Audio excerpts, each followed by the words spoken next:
हेमंत हेमंत, ये इनको संदीप जी को थोड़ा आगे नहीं बढ़ सकता।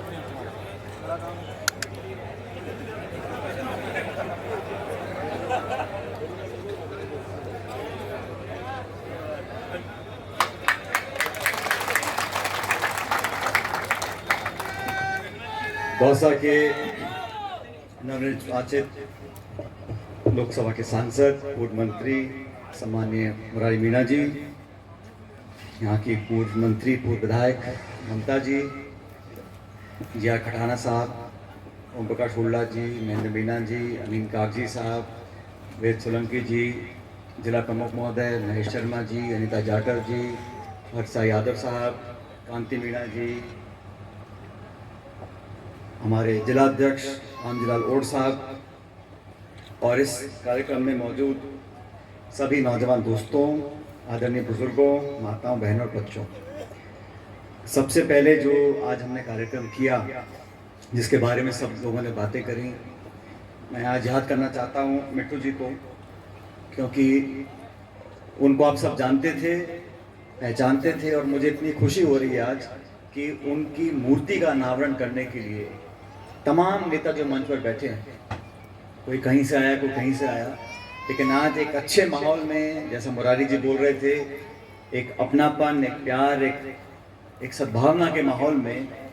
मिट्टू जी की मूर्ति का हमने अनावरण किया, आप सब लोगों के सामने किया। और मैं मुबारकबाद देना चाहता हूँ विराज जी को और उनके पूरे परिवार को कि इन्होंने बहुत मन से, मूर्तियाँ तो बहुत लगती हैं, लेकिन ये जो उन्होंने कार्यक्रम किया, जो मूर्ति का निर्माण करवाया, मन से करवाया, प्यार से करवाया। और जितने लोग मंच पर बैठे हैं, सांसद, विधायक, पूर्व मंत्री, हम सब लोग प्रदेश भर में अनेकों मूर्तियों का अनावरण करते हैं, कोई बड़ा मंत्री, कोई विधायक, कोई सांसद, लेकिन ये मिट्टू सैनी जी जो है, इनको मैं बचपन से देखता था। जैसा आपको मन से बताया, पहली बात तो गिरिराज जी ने आज कमाल कर दिया कि सारी पोल खोल दी,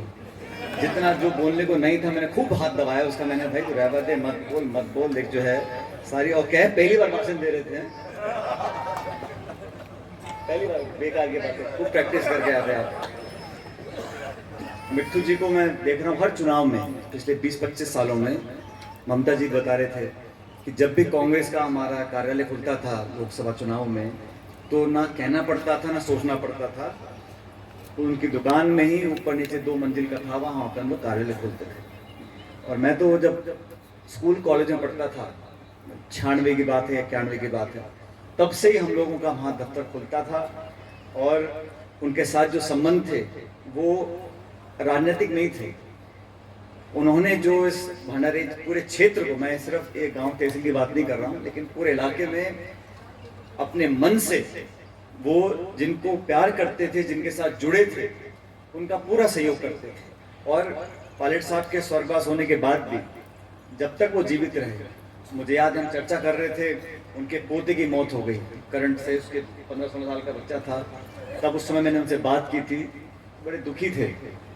लेकिन मैंने कहा जीना मरना हमारे हाथ में नहीं है। तो हमारे संबंध व्यवहारिक थे, जैसा मुरारी जी बोल रहे हैं। आज यहाँ हम लोग किसी एक पूर्व सरपंच या कोई एक समाज का कोई बड़ा नेता, ऐसा नहीं, वो व्यक्ति हमारे घर के एक परिवार के सदस्य थे। और मैं इसीलिए ये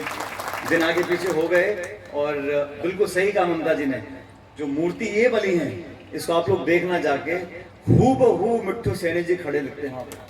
बिल्कुल कट काट वैसा ही है। तो मैं मुबारकबाद देना चाहता हूँ आपके परिवार को कि आपने शिद्दत से, मन से इनकी मूर्ति को बनाया, और हमेशा के लिए यहाँ पर उनका एक स्मरण करने के लिए, याद करने के लिए इस मूर्ति को आपने लगाया, उसके लिए आपको बधाई देता हूँ। पूरे परिवार को मैं साधुवाद देना चाहता हूँ। अब मन से बहुत सारी बातें बोली, और कांति जी बोल रहे थे हमारे, उन्होंने बताया जो पूरा संघर्ष रहा इनका, कितनी बार कम वोट से आप हारे, लेकिन जनता के बीच में आप रहे, और अंत में कोई नेता, कोई पद आपको बड़ा नहीं बनाता, जनता से जुड़ाव रहता है, और आप निस्वार्थ भाव से उनके लिए परिश्रम करते रहते हो, तो आपको अंत में कामयाबी मिलती है। इसलिए आज आपको यहाँ पर दोबारा हमारे बीच में जनता ने विधायक बनाकर भेजा। और मेरी कमी ये रही कि मैंने ज़्यादा दोस्ती लोकेश से करी, लोकेश के बेटे का नाम है, लोकेश मीणा बहुत सज्जन लड़का है, मेरा अच्छा दोस्त है। अब बाप बेटे एक से दोस्ती कैसे कर सकते हैं? जब बेटा दोस्ती करता है तब आप सोचता है थोड़े दिन बाद करूंगा, लेकिन कांति जी संबंध मेरे पुराने हैं, जब ये कांग्रेस पार्टी में नहीं थे तब भी, लेकिन एक किसान परिवार के हैं और हमारे आपके समाज के एक बहुत जाने पहचाने नाम हैं अलवर जिले के थानागाजी से। मुझे खुशी है कि आज मिट्ठू जी के इस कार्यक्रम में आप यहाँ पर आए। अब जो जिले के लोग हैं वो तो सारी पुरानी कहानी बातें जानते हैं, जो जिले के बाहर के आए हैं वो सुन के सोच तो रहे होंगे कि क्या सिस्टम है, कैसे पंप हो रहा है, कैसे पैसा आ रहा है, कैसे तहसील बन रही है। ये सारी बातें मन से बोलने वाली नहीं है, लेकिन ये इस इलाके का एक अलग तरह का पानी है। और जब से मैं पैदा हुआ हूँ, मैं 1.5-2 साल का था जब से पायलट साहब यहाँ चुनाव लड़ते आए, 5 साल की उम्र थी मेरी, तब से इस क्षेत्र के लोगों ने, और ये बात सच है, आजकल तो मोबाइल है,